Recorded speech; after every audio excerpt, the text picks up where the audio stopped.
Mga kakapiranggot lang po itong mga gulay-gulay na pagsasama-samahin natin para po tayo'y makabuo ng isang masarap pero simpleng ulam at madali pong lutuin.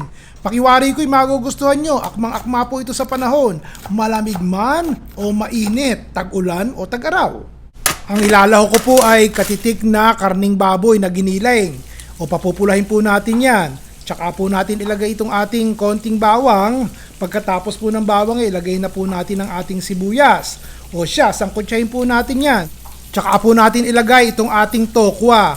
Alam niyo po ang tokwang nabibili, dine sa lugar ko, yung pong extra firm tofu. Nasa container po yun at maraming tubig. So tinuyo ko muna at hiniwa ko ng maliliit na ganire. Yan po ay lulutuin natin kasama ng ating karning baboy hanggang sa pumula-pula ng konti. O timplahan na po natin ng konting asin. Tapos timplahan po natin ng konting pamintang durog at ilalagay na po natin ang ating hiniwang-hiwang maliliit na carrots. O sandaling-sandali lang po nating lulutuin itong ating carrots. Pagkatapos po ihahanguin na po natin at ia-partikular natin sandali. Mangyari ang gagawin natin nakita nyo ba toyo po ito.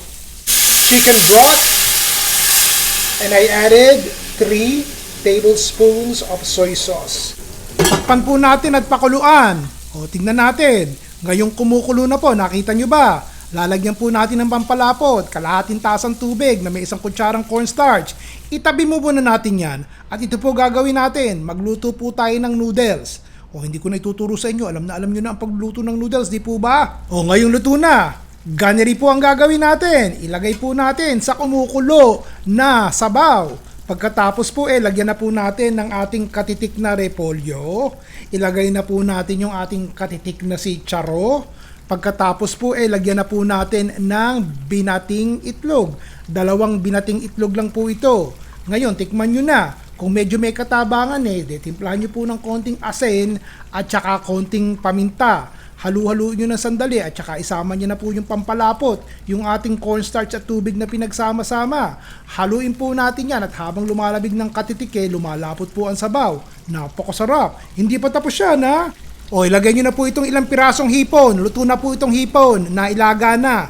Tsaka bago natin hanguin, tsaka natin ilagay itong ating piniritong karning baboy at tsaka yung ating tokwa, yung ating giniling na baboy. O hindi po ba ayos na ayos kahit walang noodles? Ang ginawa ko spaghetti noodles dahil wala po ako nung ating Mike. Ayos na po yan.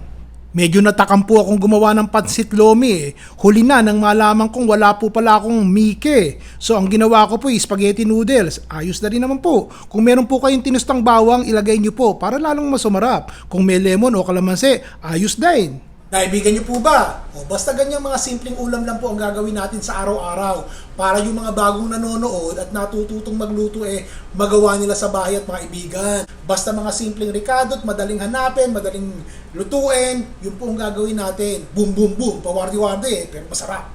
Ayos! Ron Bilaro po.